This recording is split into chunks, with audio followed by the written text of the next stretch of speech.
داعش، كلمة تغلبت على كلمة القاعدة بفضل رنينها الخشن في الآذان ووقعها الثقيل على النفوس.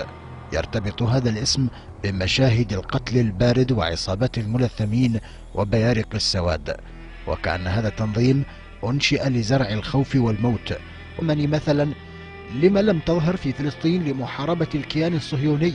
ولما لم تستهدف إيران الجمهورية الشيعية الأم بينما تستهدف بسطاء الشيعة في العراق مثلا؟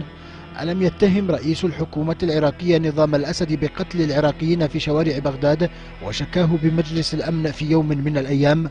ألم يتدرب قادة القاعدة في معسكرات داخل الأراضي الإيرانية؟ ألم تكن عائلات الكثير من قياداتهم في هذا البلد؟ كل هذه كانت تخمينات عن صلة القاعدة وداعش بالمحور الإيراني السوري، حتى راحت الحقائق تتكشف. اللي بتطلق على نفسها من وقتها داعش برضو، مين داعش دول؟ بسم الله والحمد لله والصلاة والسلام. داعش دي بدأت مع إبراهيم عواد البكري، وده كان معتقل في سجون أمريكا في العراق. أي. وخرج فجأة سنة 2006. وليه فجأة؟ لأن في الوقت ده أمريكا لم تكن تفرج عن أحد إطلاقا. ولما خرج بعد شهر من خروجه هو اسمه إيه تاني؟ أبو بكر؟ إبراهيم عواد البكري. إبراهيم عواد البكري. أيوه. فهو التقى بأبو مصعب الزرقاوي وكأنه خارج لمهمة. بعد شهر تم قصف مقر أبو مصعب الزرقاوي ومات. وبعد كده إبراهيم أبو بكر البغدادي دوت أنفق ما لا يقل عن 20 أو 30 مليون دولار لتكوين خلايا ميليشيات داعش قضى بيها على ما يسمى تنظيم القاعدة في بلاد الرافدين لو تفتكر. أصبح ملوش وجود. قضى عليها إزاي؟ كانت الحتة اللي يروحها الطيران الأمريكي يقصفها. فلذلك طول عمر تنظيم القاعدة يتشكك في مواقف داعش. وجم يعملوا اتحاد فشل وضربوا بعض وشتموا بعض وقالوا على أيمن الظاهر راجل مجنون وخرف. صحيح. لأن أيمن والناس بتوع القاعدة بيتشككوا في داعش، في توجهات داعش، لأن داعش أنفق عليها ملايين من واحد لسه خارج من السجن، واحنا كلنا دخلنا السجون خرجنا مش لاقيين ناكل. وبعنا اللي ورانا واللي قدامنا. فانت جايب الفلوس دي منين؟ او انت اساسا لا، والاسلحه افرج عنك وممول منين؟ يعني كم الاسلحه لما واحد يبقى عنده 600 700 عربيه 4x4 دفع رباعي جديده نوفي جايب شمعها. طب جبت الكلام ده منين؟ الكلام ده كان بينفق عليه من قطر وبيتم تسليحه من تركيا. الهدف هو القضاء على تنظيم الدعم القطري للإرهاب. في ليلة ظلماء من ليالي أنبار العراق توجه قائد ملثم إلى الأراضي السورية ومعه ثلة من المقاتلين وصناديق تحوي في باطنها ملايين الأموال. كان أبو محمد الجولاني أحد القادة الميدانيين لتنظيم الدولة الإسلامية في العراق، الذي بعثه أبو بكر البغدادي أمير التنظيم لتشكيل فرع له على الأراضي السورية. وسرعان ما بدأت أفواج المقاتلين تترى على جبهة الجولاني متخذة من الدوحة مرتكزا لها للانطلاق إلى الأراضي التركية ومنها إلى سوريا حيث جبهة النصرة.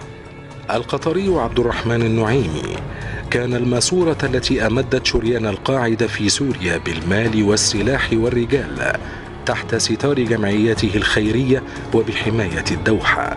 لم تمض سوى أشهر قليلة حتى استطاعت النصرة أن تسلب الأرض من تحت أقدام النظام، لكنها نأت بنفسها في الدخول في صراعات مع الفصائل المقاتلة الأخرى. ظهر أبو بكر البغدادي ليفاجئ الجميع في تسجيل صوتي بأن الجولاني ما هو إلا جند من جنوده، مطالبا إياه بالانضمام إلى دولة الإسلام في العراق والشام. لكن الجولاني رفض وأعلن بيعته لزعيم القاعدة أيمن الظواهري.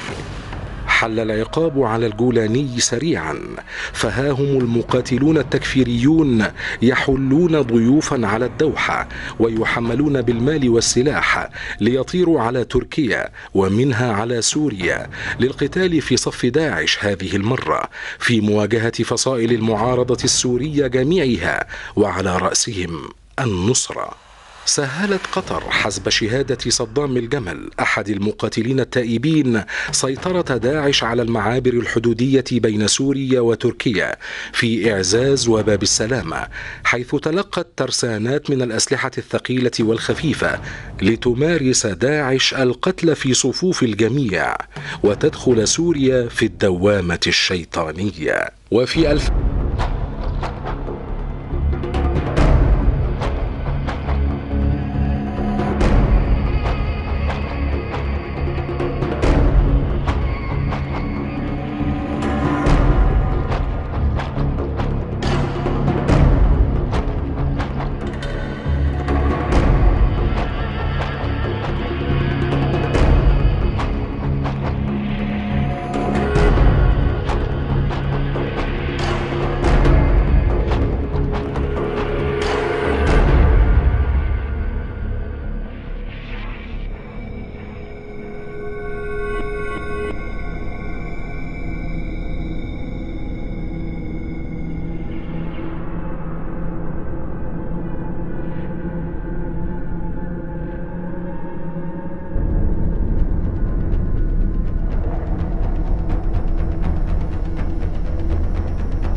رغم إجماع مراكز الدراسات على الدور المهم لأثرياء وجمعيات خيرية إسلامية في تمويل تنظيم داعش، إلا أن ذلك لا يعني عدم بحث هذا التنظيم عن مصادر تمويل دائمة أو على الأقل استغلال تلك التي تقع بين يديه، خصوصا وأنه يعد التنظيم الأغنى في العالم. خبراء في شؤون التنظيمات المسلحة أكدوا أن تنظيم داعش أحدث نقلة نوعية في مصادر تمويله بعد تمدده على مناطق واسعة في سوريا والعراق، فلم يعد يعتمد على أخذ الأتاوات والفدية، وإنما يستفيد اليوم من ثروات المناطق التي يسيطر عليها مثل النفط والمحاصيل الزراعية والآثار، حيث يؤكد معهد بروكينغز للدراسات أن تنظيم داعش جنى أموالا طائلة من سرقة البنوك وتهريب الآثار وكذلك بيع النفط من الحقول في شرق سوريا.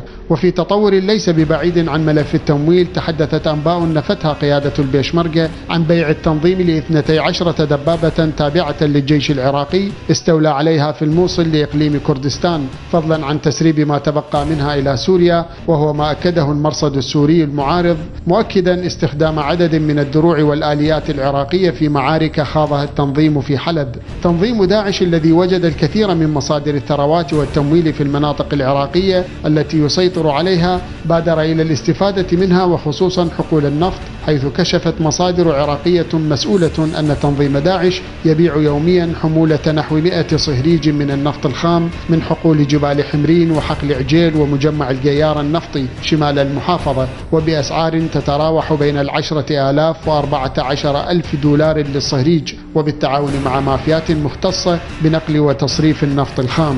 كما تدل الأحداث على سعي التنظيم للسيطرة على المحاصيل والمواشي في المناطق التي يسيطر عليها، وذلك عبر مصادرة عشرات الآلاف من المواشي والمحاصيل الزراعية في الأرياف والقرى المسيطر عليها. الأموال الطائلة التي يجنيها التنظيم ولمدة سنوات ربما تبرر بعض ما يظهر من ترف على قادته، مثل الساعة الفاخرة التي كان يلبسها أبو بكر البغدادي حين ألقى خطبته في أول ظهور له في الموصل، والتي قالت عنها مصادر غربية إن سعرها لا يقل عن 6,000 دولار.